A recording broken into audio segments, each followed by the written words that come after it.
Hi everybody, welcome to Missy's Imaginings. I'm glad you're here today. I hope you're doing well. I hope you're enjoying the oncoming of the spring weather and warmer weather, longer daylight hours if you're local here. And I'm really excited. As many of you know, and if you're new to the channel, you'll be finding this out. In our family, we're big BTS fans. And so we're so excited with the release of the new album and the comeback. We're getting ready for the tour.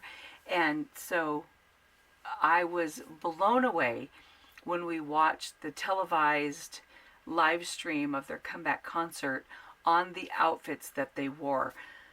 Oh my goodness, I always love to see what kind of an opening performance outfit that they're going to come out on stage wearing, and so these did not disappoint. And just so that I do not pronounce it incorrectly, I will type the name of the designer here. And phenomenal outfits. You can go on Instagram and look at the story of the process of developing all these outfits. But of course, because I have my 7 BTS fellas, I thought we would take a look at starting the patterns to make those wonderful outfits in 3rd scale. Now, of course, they're not going to be as perfect because this designer is phenomenal, and I'm just sitting here at my sewing machine trying to make something look cool. So we are going to take a look at the first couple patterns that I'm going to work on, and then I've had people inquire as to the fellas I have. So we'll also take a look at the 7 that I have and where I've found them. Most of them are Frankenstein together. And so yeah, we'll take a look at the 7 guys I have, what their face sculpts are, where I got them, and we'll start in on the patterns. The first 2 are going to be for V and Jin. So those are going to be the first 2 that we'll put together. So first we'll take a look at the fellas I have, and just because of inquiries, how I got them and what sculpts they are.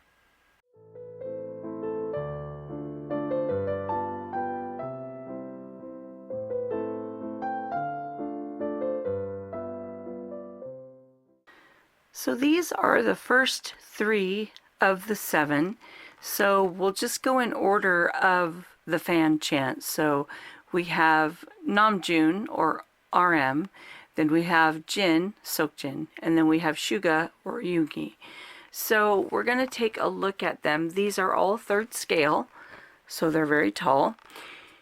The first, Namjoon, is a distant memory head sculpt, and it was done quite a few years ago. So this has a very youthful look to the sculpt, but I still like it. I like the smile, and I'm very happy with it. So once I was able to procure this one, then I just kind of stopped looking. I thought, this is fine, I love this. And then he's on the larger Miro doll. I think it's like a 68 centimeter body. I think that's what they call it, although I don't think it's actually that tall. I think that's what it's included if it has the head attached. So that's a Miro doll body, but it's the larger, has the wider chest on it. And I think, yeah, I don't even know what the cost was on that. Most of the time when I've gotten the Miro doll bodies, they were on sale. And so I've been able to save quite a bit of money in that respect. So the body was probably between, I want to say, 89 and, yeah, around $89 probably is what I paid for the 3rd scale body. Of course, then there's shipping, but the head was more expensive. So I did pay more for the head, and I think the distant memory heads, if you can find them, even now, I don't even know what they would be. I think they were around 200 maybe. Then the next would be Jin. This is not a sculpt of Jin. This is a ring doll sculpt, and I will put in the name right here because I don't have my book right with me. But of the ring doll sculpts that I could find that were for sale and available, this one I thought would be the best for Jin. So he is also on a 3rd scale Miro doll body, but this is the slimmer 66 centimeter body, and so you'll see the shoulder is a little bit, just a little bit shorter. And so that's a Miro doll body with yeah, the smaller, slimmer build. And so that's Jin, and that's a ring doll head. Then we come to Suga, which is also a ring doll sculpt. And again, I'll put the name right here of the sculpt. This was also a head that I got online. Both of these heads together were sold by the same seller. And I think I got one for $89 and one for $90, something like that. They were on sale, and there was a best offer option, so I made an offer and it was accepted, so I was able to get a pretty good price on both of these heads together.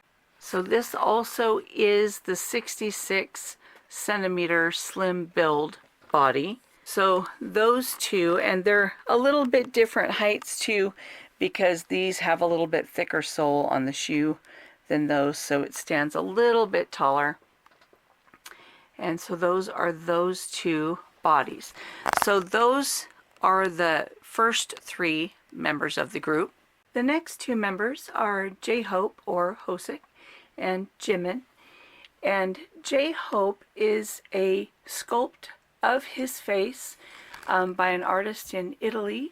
On Instagram, you can find the artist searching Huli Dolls, and also there's an Etsy shop that a lot of their sculpts are still available. I actually have this J-Hope sculpt as well as a sculpt of Alan Rickman that I made into Professor Snape, and they are both from the same artist. This is also the Miro doll 66 centimeter body that he is on. So here again, this body, I think I got them all for about, I don't know, some of them were like $69 on sale, and then some of them were like $80 on sale. But then the head sculpt was substantially more. But I like going with the lower end prices on the bodies, because my bodies are always going to be covered in clothing. So I don't need them to be extremely lifelike in their sculpts. I don't need them to be super defined, because I'm going to have clothing on them that's going to be shown off, and then highlighting the head sculpt is what I like to do. Most of their wigs are just fur wigs that I have sewn and then given them haircuts. So those are also just things that I've made. And then Jimin is a sculpt by BJD Gravity. I don't know if any of those sculpts are still available, but yeah, those are from BJD Gravity, and that's where that head sculpt came from. This body sculpt right now, it has the Miro doll 66 centimeter hands, but the body itself is a switch body. So that's what Jimin is on, and I think I got this body on sale for, oh, I want to say about $200, I think, that someone had it for sale. He doesn't have the switch hands on, and we'll get to that in our next batch of fellas here. But so that's Jimin and J-Hope. And the last 2 are V, or Taeyoung, and JK, or Jungkook. So these are the last 2 members of the group. Both of these sculpts also come from BJD Gravity. So Jimin, Taeyoung, and Jungkook all came from BJD Gravity. Then the V sculpt is on the Miro doll 66 centimeter body, but he is the one who actually has the switch hands. Because the hands for this body were a lot bigger, they just didn't look right on Jimin. So I moved those hands to Taeyang and then kept the normal, a little bit smaller size and put those on Jimin. So that's why the hands have been switched. So these are the switch hands that are now on the Mero doll body. And then the Jungkook is also on the 66 centimeter body. So yeah, so that's all 7 of the fellas. And then these outfits are ones that I did quite a while ago. So these are my 7 fellas, and what kind of bodies they have, where I got the head sculpts. The ring dolls I found on eBay. The other ones were purchased from, and then Namjoon I found on eBay, the Distant Memory head sculpt. But the J-Hope and then Jimin, Taeyang, and Jungkook, those 4 I got from artists on their websites. So yeah, those are the 4. These outfits, I did videos quite a while ago. The patterns for them are already on the website, and they are from their performance of Idol when they did an awards show performance and pretty much took up the whole stage. And so that's what all these hanbok outfits are from, and I got as close as I could to the original. Maybe we'll put a little bit of a little snippet of the original down in the corner there, and you can see how you think I did.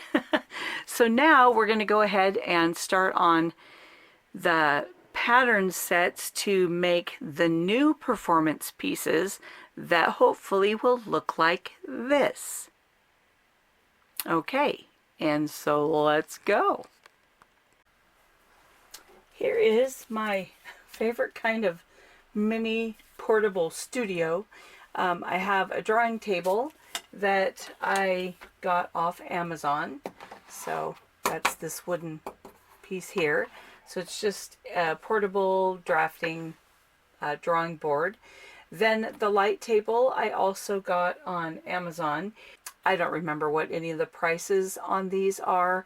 So if you just search them on Amazon, then you can be up to date. Because of the way inflation is and how much prices change, I wouldn't even hazard a guess at this point because I got them quite a while ago. This has a simple on and off button. When I turn it on, it's gonna like counter effect all the light in the room, but just so you have an idea, here we go. So that turns on, it gets really bright, and then you can see through it really easy. So it has different levels of lighting. Of course, you can go up or down. What I love to use for drafting patterns is actually medical table paper. So it's a roll of tissue paper that I'm sure if you've gone to the doctor and you go in the doctor's office and up on the bench table that they have you sit on, they have a paper lining on it, and then when you're gone they just rip it all off and roll out some new paper. That's what this is. I think I got 2 rolls on eBay for like $22 at the time with some shipping. So I think it ended up being about $12 to $13 a roll. Of course, I've used a lot of this, so this one's almost used up, but I do have a whole nother roll that I haven't even started yet. So it lasts a really long time, and it actually holds up really well when you're sewing, even though it's only tissue paper. And I've had patterns made out of this that I use over and over. I pin it several times, and it holds up really well. So it's really good for making patterns, and plus it's transparent, so you can trace through it really easy to duplicate symmetry and stuff like that, or to enlarge or reduce, whatever you're going to do. You can see your original underneath it really easy. So I love this for drafting patterns. So I have a roll of this. The other thing I am going to use today is I have the 7 Coats and 7 Colors collection, that I might use some of the pieces as a basis, because this collection contains 3 different pair of pants.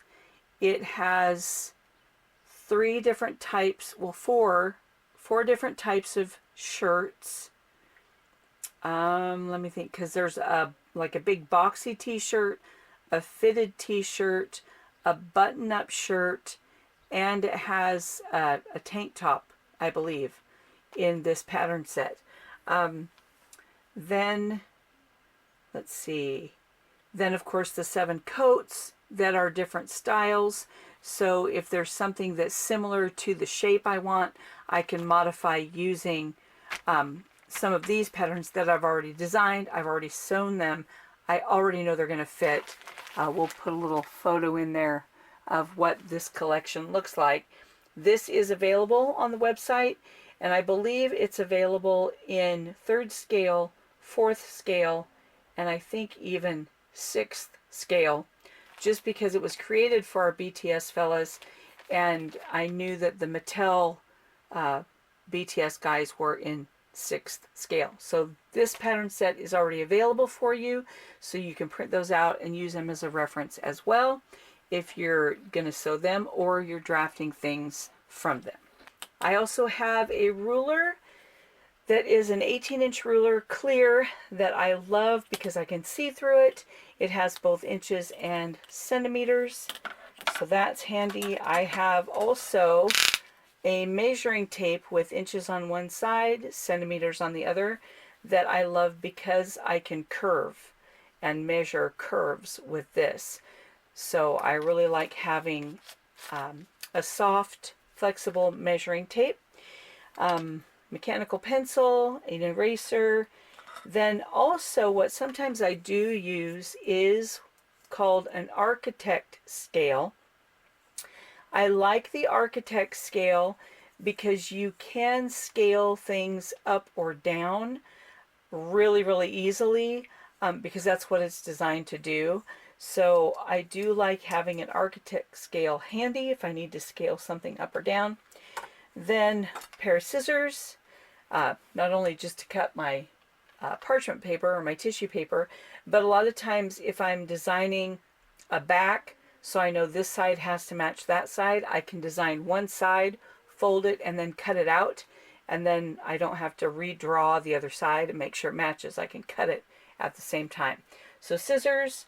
And then when I'm finalizing the pieces, I always use a regular, they call it fine point, but to me it's just a regular Sharpie. And then what I would say is just the fine point, they call the ultra fine point. But those 2 Sharpies is what I use on finalizing the patterns. The bold line is always going to be the cutting line, and then any detailing I do with the ultra fine point, and then of course just some whiteout tape if I need to correct anything. So those are my tools that I like to use when I'm designing things, that I always have available. I usually always have my little pencil bag, and I will carry all this stuff that fits in the bag with me, even if I take it to work sometimes, because that way if I'm working on a pattern or an idea, I've got everything handy. So those are the ones I recommend. There's a couple different kinds of pencils that I use off and on. One is just, let's see, a 0.5 Pentel mechanical pencil. I really like this one. I've had it for a long, long time. I like mechanicals because they're always sharp. And then this one is a drafting pencil. It has a thicker lead that does need to be sharpened, but it does hold the point for quite a while. Let's see, this one is a Pentel. This one is Stettler, I think is how you say it. It's kind of worn off now because I use it a lot, but this is a Stettler drafting pencil. So I use these both quite a bit. You can get sharpeners for these as well as replacement leads, and the tip also can serve as a sharpener, the little punch point at the end. So there we go. I think that's all the materials that we have. Oh, and then sometimes I'll have my smaller scissors and tape if I'm doing a doll wrap and I need to actually wrap a doll and then cut the pattern pieces off. I have smaller stuff like that. So there we go. So now there's all our equipment. So we'll go ahead and get ready and start drafting here. I like setting this up in my room. A lot of times I'll just have my video playing and be drafting away. So yeah, we'll go ahead and get started. The first one I think we're going to do is V's outfit. Just because I like the look of it, I'm excited to sew it. So I think this is the one we're going to start with. I think I'm going to start with the pants. We're going to do a couple of the pieces first that I kind of know how I want them to end up. And with the pants, in the look of the outfits that all their outfits this year have just been phenomenal for all their performances. And they all have a very loose leg to them, real full leg, but then they're still slim, like up by the waistband. So I think I'm just going to have some fun with this and have the full leg, but then also have it taper back down to where it's not quite as full at the ankle, because some of them kind of have that look to them. So there's more fullness in through here. So that's kind of where we're going to start. So I'm going to use the pants I used for the yellow outfit. They're the slim pants, and because I already know they fit. So I'm going to use that as my basis. So first, I'm going to go ahead and I'm dealing with the back of the pants first. So I'm going to draw in the crotch line here. And I know that already fits. And then what I'm going to do is I'm going to put just a little mark that shows where the angle of this particular pair of pants falls. It's not going to be my finished product, but I'm going to mark that on my paper. Hopefully my arm won't be totally in the way here. I'm going to mark that, if I can do it without making a mess here. Okay, put that back up.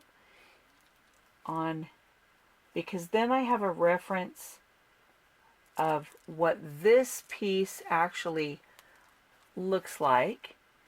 So here's that side, and then the waistband is kind of at an angle, and the reason this is on an angle from the side seam to the back seam is because on a doll they are resin or some kind of a plastic that is not soft like a person's skin.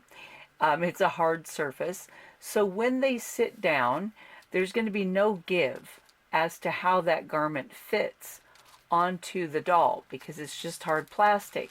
So in order to make sure that the back of my pants don't fall down their bum when they put their legs up to sit in a sitting position, I had more room in the back so that the back would stay up a little bit better once they're sitting down, because it's going to pull, against the back of the pants. So here I have lines marked on my paper. And just to help it show a little bit better, I will mark here with a Sharpie just so it's a little bit easier to see what I've drawn on, and hopefully it won't make the mark onto my light table. Okay, so here's the line that we have so far. This is not my finished line, but I just want you to see what I've done. Just part of my process. So I've marked on here where those lines are going to go. So now let me tip my camera and see if that's showing. I may need to go down a little bit to see the bottom there. So now what I want to do is, I know that that's going to be a little bit different.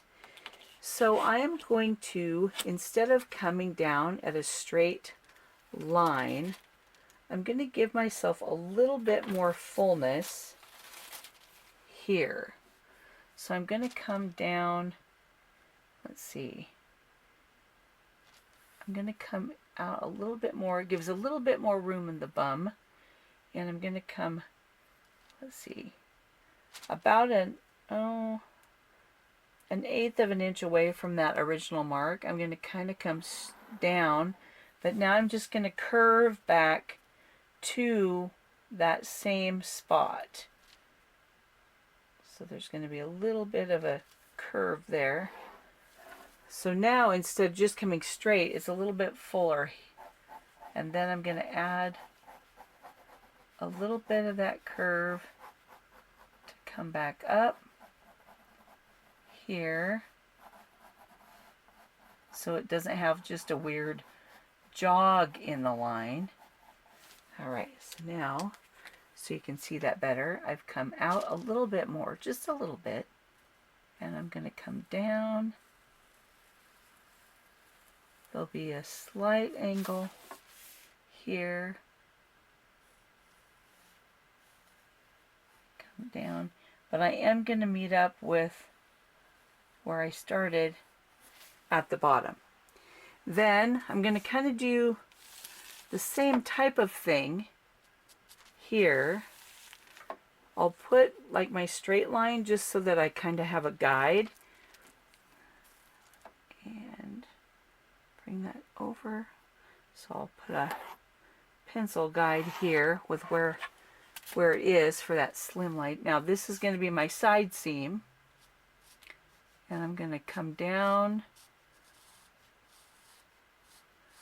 And then once I get kind of down the hip a little bit more, I'm not going to start right at the waist. I'm going to flare out again. And then come back down to that same spot. And I know this is a little messy. Usually I do it with a pencil so that it's easier to erase, but this won't be my final one I put online. But I just want to use the Sharpie so you can see what I'm doing. And then that's still a little narrow there, so we're going to come a little higher and add the fullness that I want. Kind of right about there. Okay. So that is going to give me a fuller leg pant, but it's still going to come down so it's not gigantic at the bottom, because I don't want it to be super giant. I could make it a little wider at the bottom, just a little, but I don't want like a super giant opening at the bottom. There we go. So that's going to be the back of my pants. I also have the lines, the measurements already in place for the dart in the back. So that is the back of my pants. So there's the back. Now to do the front, this is where being able to cut and having your scissors handy, which I did have them over here, because I know I want the inseams and the side seams to match.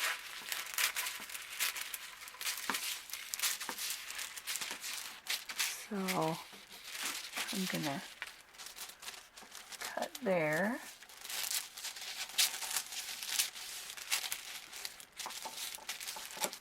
Okay. Now we'll take this off. So now when I do the front of the pants, I can lay this underneath like so. Okay. And now I can get the front ready. And then I also have the front of my pants here that I can compare a little bit, because I know this is the inseam, that's the side seam. Looks like the waist is going to be a little bit lower on the front, but it's going to meet up with the side seam well. So I'm going to match up the side seam, and And then I need to decide if I want some pleats, because I think his pants did have pleats in them. So we're going to move the pattern over a little bit here and keep the top line in line with that side seam, because that's where my side seam needs to go. So it's going to come across the front of the pants.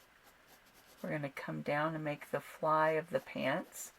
And when I'm doing the fly, I always try to make that little piece of fabric that creates the flap a little bit wide, because I want to make sure that if there's a gap, that there's enough fabric to take care of that.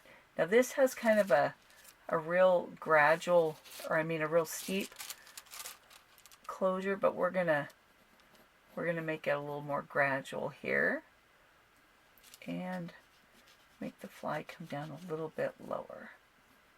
There we go. So that piece of fabric that will create the fold for the fly as well as the back facing of the fly, we're going to have a little bit different. Now I'm going to do, again, where that inseam comes out, I'm going to make my mark, and on the edge I'm going to make my mark where I want that to land. And now I can trace this part, because I know I'm going to have a side seam that I want to match. So I'm going to do the side seam first, because I extended a little bit so that I could put a pleat or two in there. I'm going to go with the outermost part of that black line.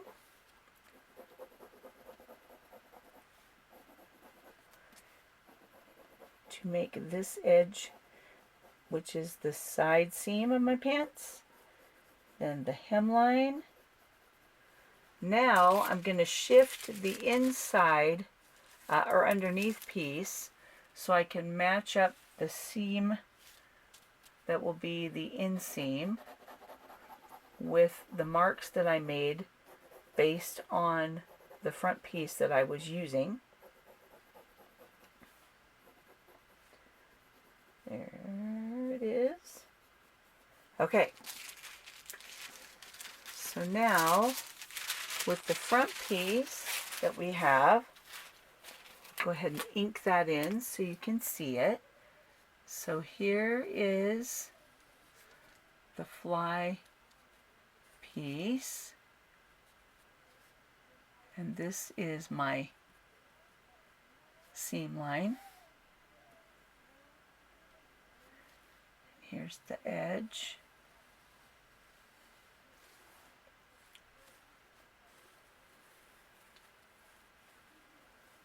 And we've added a little bit of that fullness in to the leg. Then the side seam.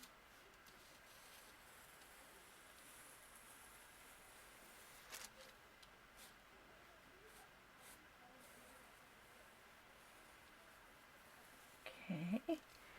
And the waistline. All right. Now this piece is quite a bit wider than what we started with. I'm going to mark in my pocket, because that will be cut out at a later time. So we're going to go ahead and add in where we'll cut for the pocket. All right, so now I want to measure the difference, because we're going to add a pleat in to shrink this measurement to this measurement. And it looks like we increased that by 1.5 centimeters. Perfect. Which means I'm going to put in one pleat that will use 1.5 centimeters, and I'm going to put it, let's see,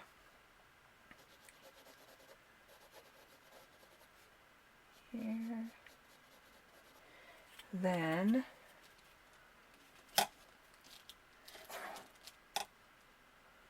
we'll have the next part here.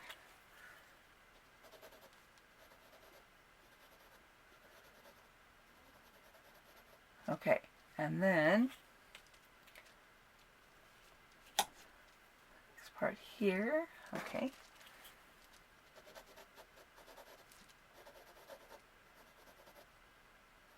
Okay, so now we'll put our lines in case that doesn't show up very well. So we have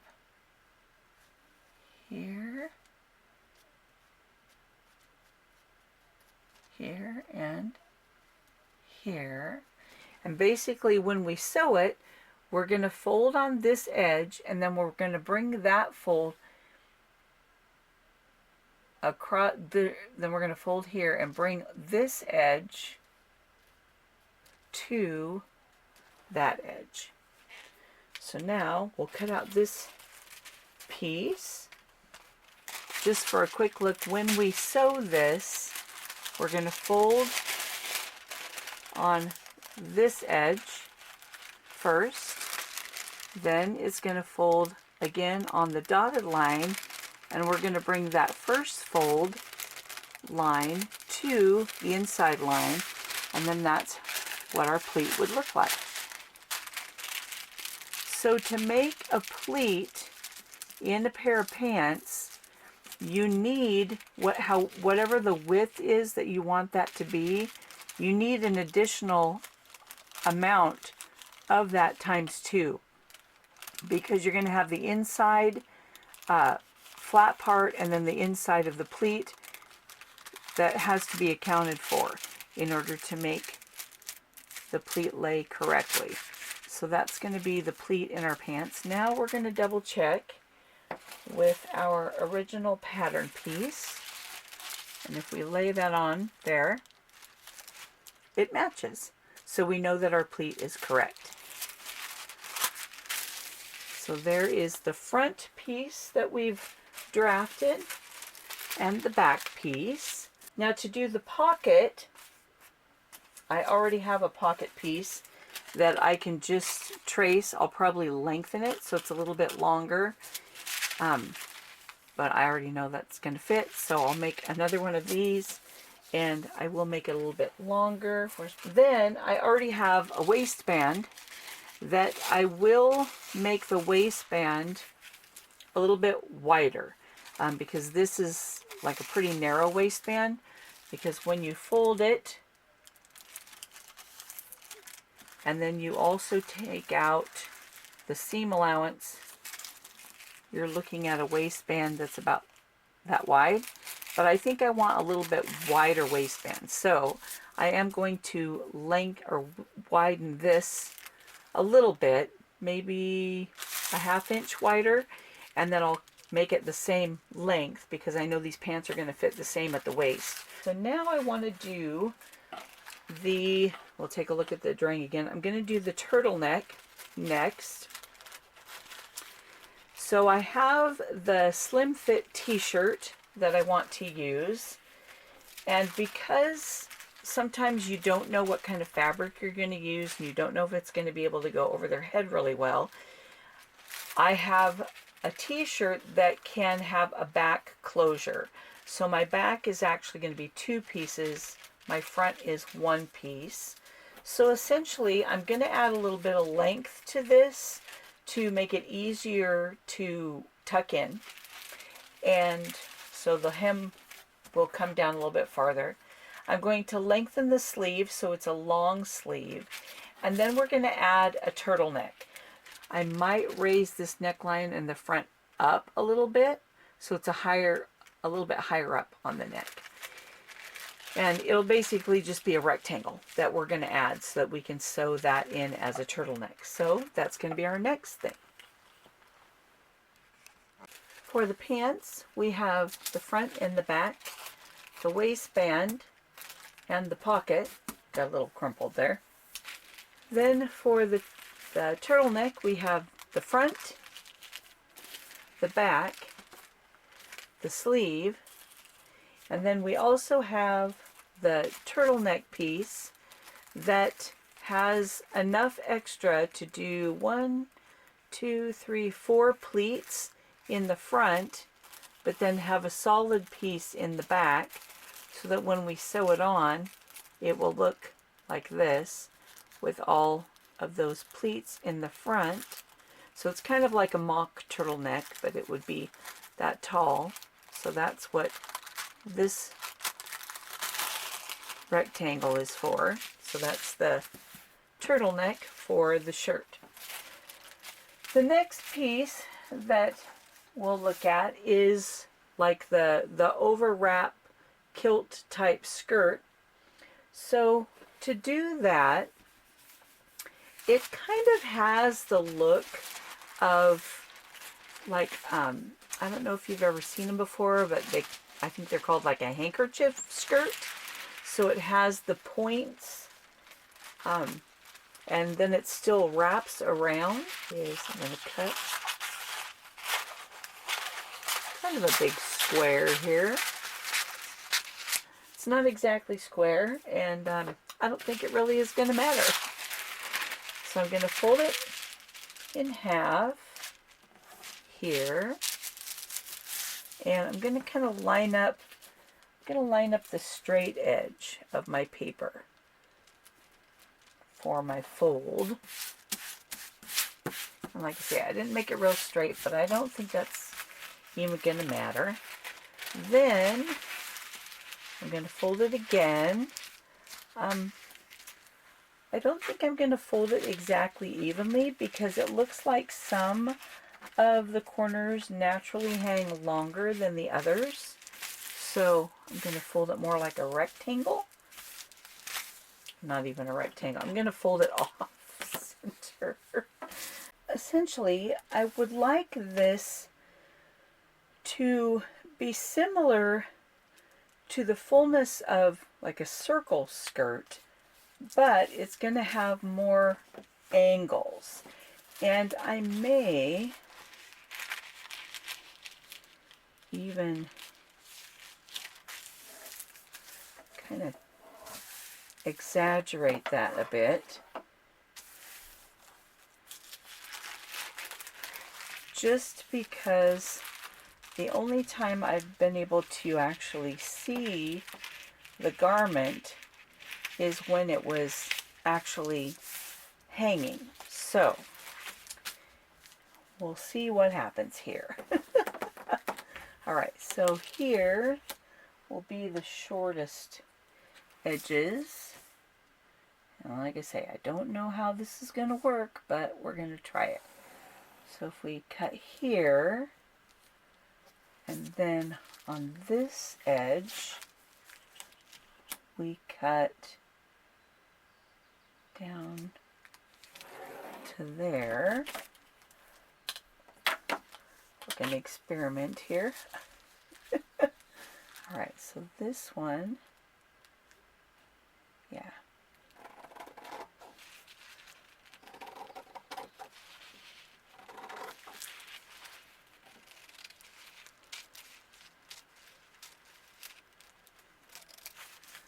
There's one edge, and this will be the shorter edge.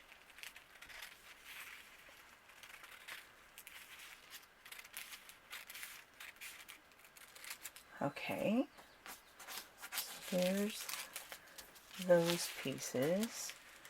Then on this side, I'd have to draw it to from that corner that we just cut.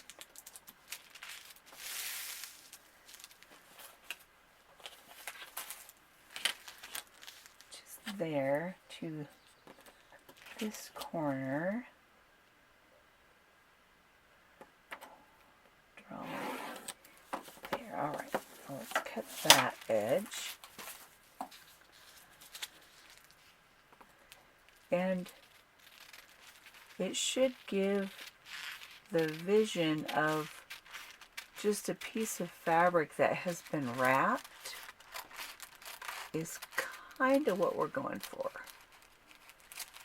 Okay, so now we'll meet those corners. Okay, so we've trimmed away kind of all the rough edges. And now I'm going to find that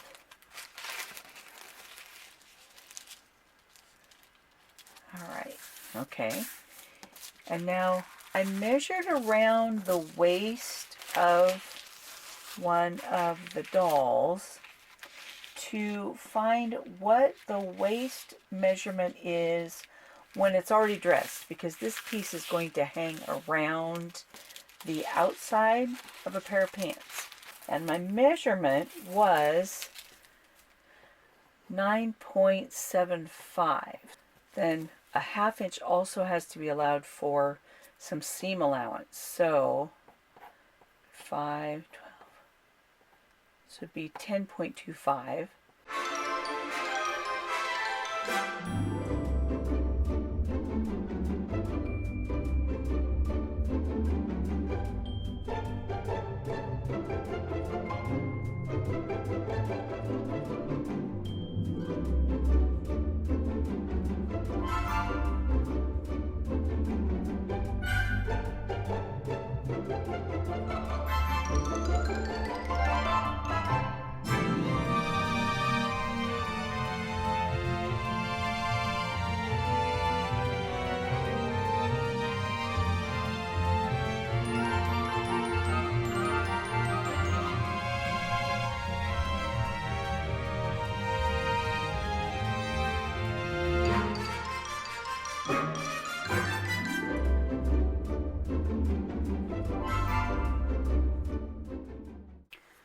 Since this piece is ready, so here's what our entire piece will look like.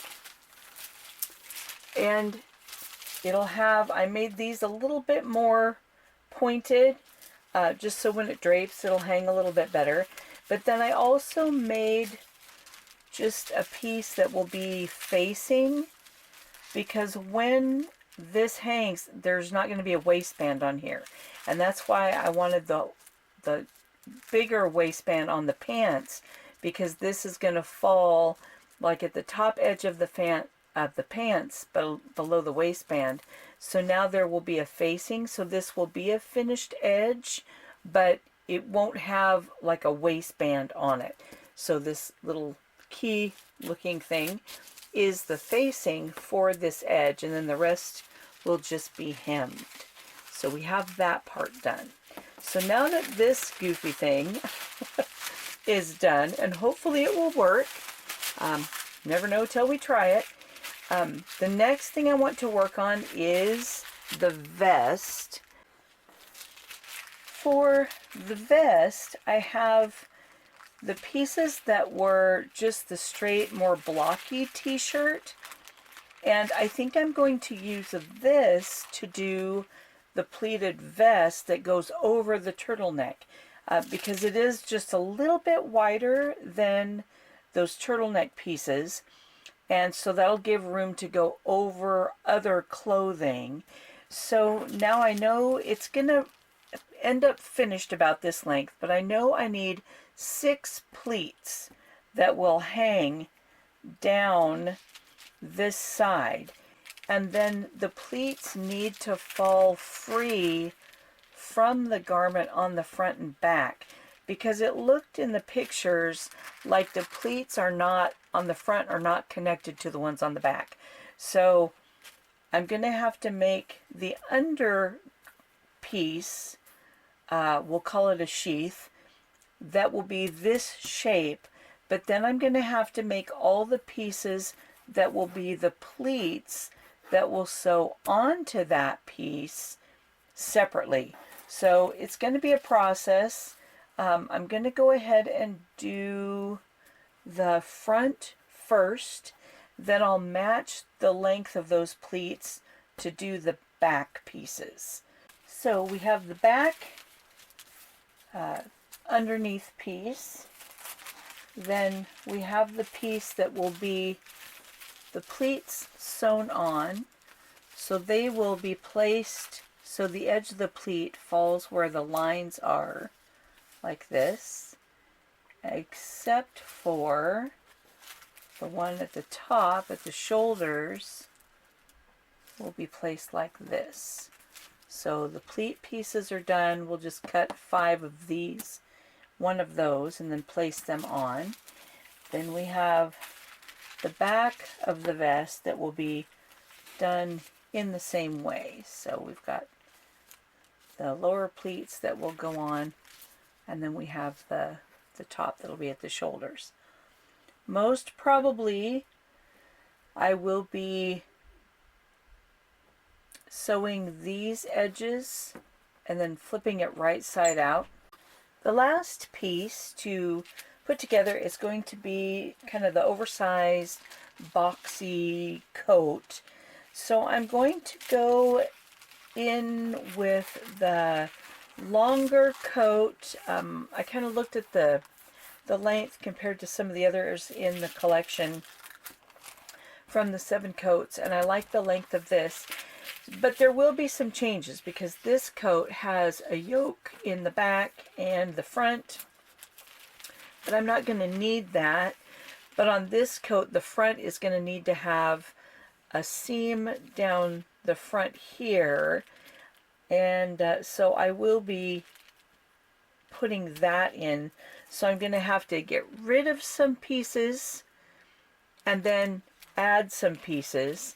So I'm going to have to make some adjustments on there, but I think the overall size of this is what I want. And this was like a long shirt style coat, so I will be widening the sleeve a little bit and lengthening it because this would have a cuff on the end that I don't want. So I'm just going to lengthen the sleeve to account for the lack of a cuff, and then widen it out at the wrist just a little bit. And yeah, so I think I'm going to use these pieces to create the boxy style coat.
Okay, so now we have the coat done.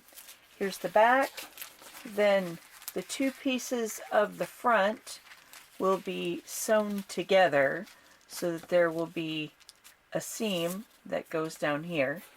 Then the front facing and the back facing, I'll probably just make some little squares to make into rectangles for the little pocket flaps and the one up on the chest part. And then here's the sleeve. So all in all, we have the boxy coat.